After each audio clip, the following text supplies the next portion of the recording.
In this video, I want to look at a problem from predicting results of rigid transformations. In this graph, which sequence of transformations can produce triangle A prime, B prime, C prime from triangle ABC?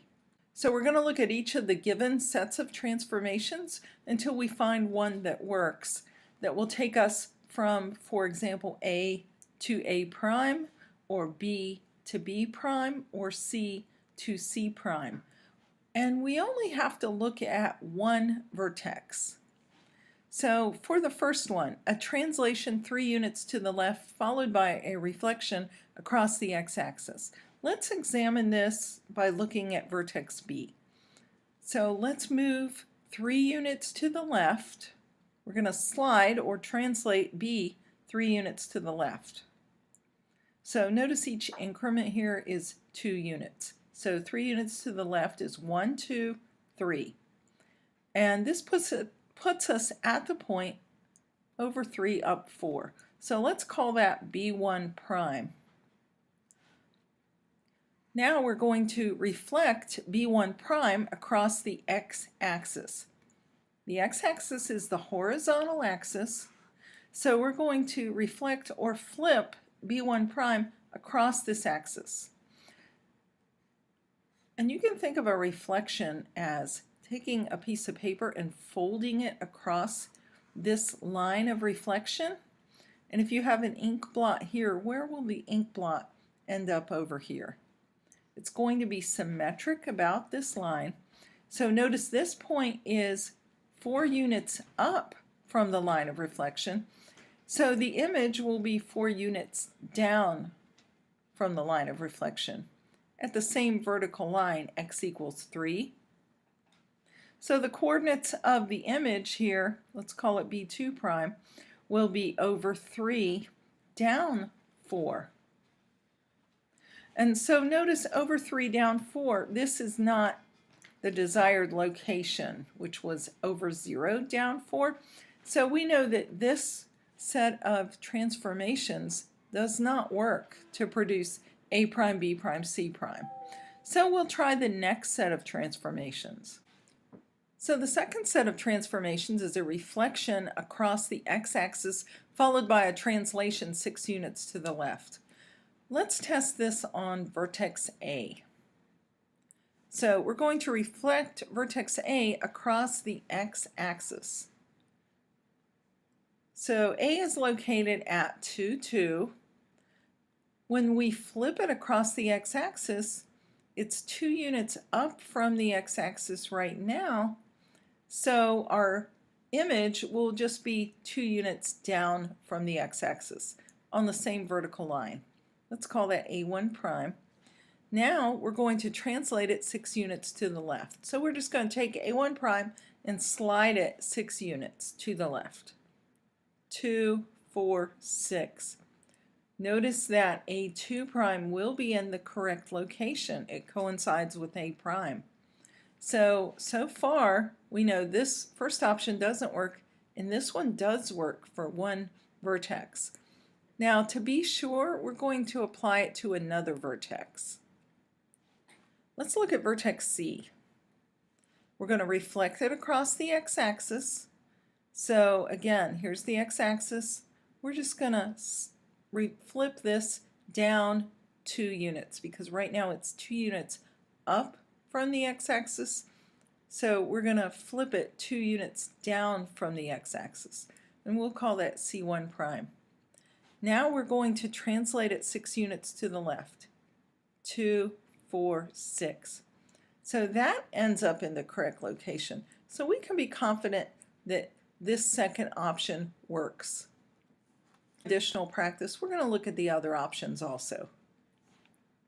We're going to translate 6 units to the left and 6 units down. So let's look at vertex A.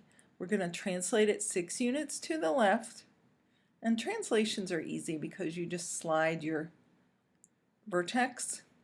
So 6 units to the left, 2, 4, 6, you end up right here, and 6 units down, 2, 4, 6, you end up here.